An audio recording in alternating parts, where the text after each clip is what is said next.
Ang pag-aaralan natin ngayon ay tungkol sa polynomials. So, what is the remainder when a polynomial of x is divided by x with a certain value? So, example.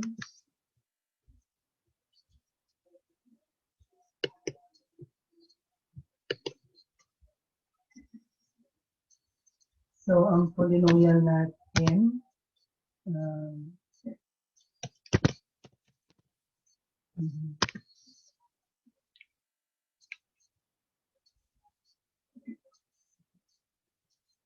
so mayroon tayong 3x squared minus 5x plus 6. Ito yung ating polynomial of x. Bakit tinatawag na polynomial of x? Dahil ang ating variable dito ay puro x. So, meron tayong x squared and then meron din x. Kaya, polynomial of x. So, ang polynomial na to ay dinivide ng x minus 2. So, anong ibig sabihin ng x minus 2? Pwede natin isulat ito x, kung ililipat natin ang 2 or gawin natin equation yung una. So, x minus 2 is equal to 0. So, nilagyan natin siya ng equal sign. So, naging equation na siya. Ngayon, ililipat natin itong minus 2 doon sa kabilang side ng equation. No? So, dito sa left side ng equal sign, ito yung ating equal sign. Sa left side ng equal sign, meron tayong terms na x minus 2. Sa right side naman, meron tayong term na 0. So, ililipat natin itong value na minus 2 doon sa right side ng equation, no? After ng equal sign. So, magiging x is equal to. So, bakit naging 2? Bakit positive 2 na siya? Hindi na siya negative 2. So, ang ating rule dito, lahat ng terms dito sa left side, pag nilipat mo siya or transpose mo siya sa right side, ay mag-change ang kanilang sign. So, kung minus sign ang 2 dito, pag transpose yan sa kabilang side, magiging plus 2 na siya or positive 2. So, kung ito namang x variable, positive x ito, pag na-transpose siya sa kabilang side, nagiging minus x siya. Pero, ang x, iiwan lang natin siya dito sa left side of the equation. So that x natin, meron siyang value which is equal to positive 2. So, anong gagawin natin dito ngayon? Meron na tayong value sa x. This is 2. So, ang value ng x dito ay pwedeng, anong number? Pwedeng negative 1, positive 1, negative 2, positive 2, 3, 4, 5, 6, 7. So, any value ay pwede natin ilagay sa x. But since ang given sa question ay what is the remainder of the polynomial 3x squared minus 5x plus 6, what is the remainder if this polynomial is divided by x minus 2. So given na itong x minus 2. Kaya ang gagamitin natin ay yung given o ang value ng x dito ay positive 2 dahil nilipat natin or ang minus 2 is transposed to the right side of the equation. Ngayon, so ano yung next step? So, isulat natin uli yung ating polynomial. This time, instead na x ang ating isulat, dahil may value na yung ating x, which is 2. So, 2 yung ating ilalagay dito. And then, kopyahin natin yung equation.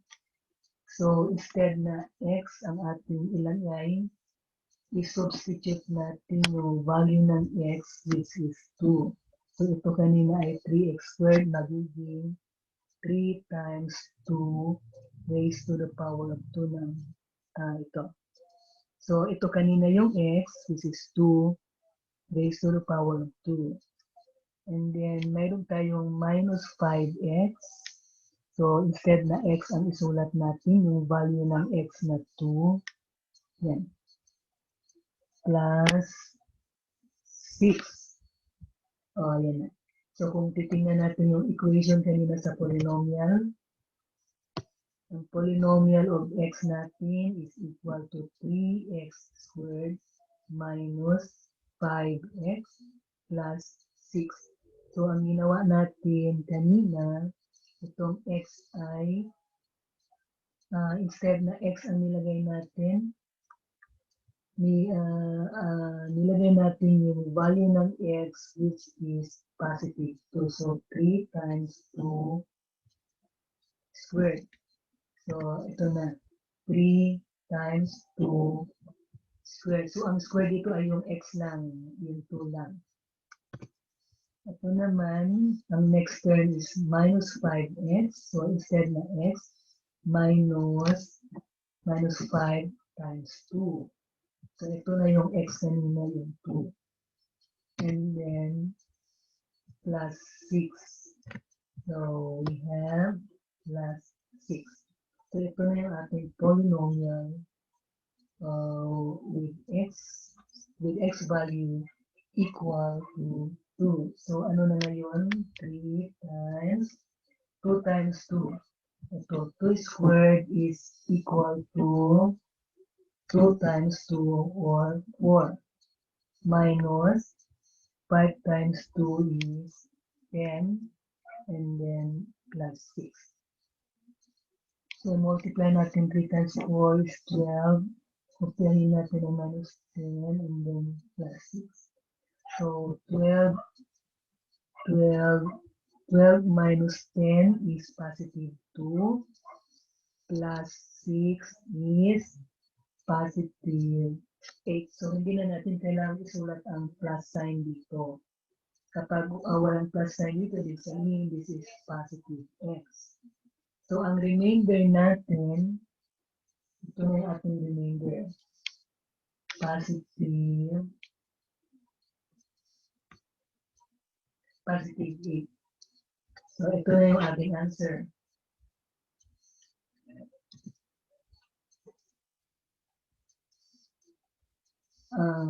I-check natin. So, paano natin i-check? Check natin na. So, gawin natin yung division 3x squared minus 5x plus 6. Yan. Divided by x minus 2. So, ano yung term na ilalagay natin sa taas para kung i-multiply natin siya dito sa x ay 3x squared ang lalabas. Is siyempre 3x. 3x times x is 3x squared. 3x times negative 2 is negative 6x. So, i-minus natin itong nasa baba na term, no? Mag-change ng kanyang sign. So, positive 3x squared minus 6 squared is 0. Minus 5x plus positive 6x is x. Then, ibaba natin yung 6. So, ano naman ngayon yung term na ilalagay natin dito sa taas para i-multiply dito sa x na ang sagot ay positive x? Of course, 1.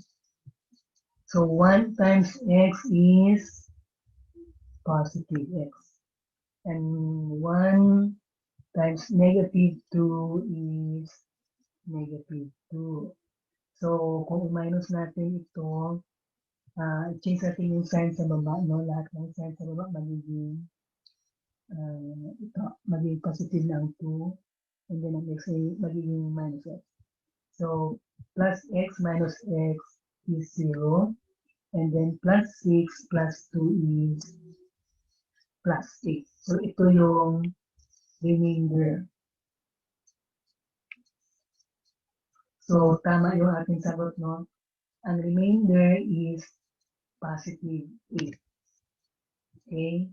So, na-check na natin. So, tama yung ating solution. So, hanggang dito na lang. Kayo na mag-solve ng iba yung mga problems.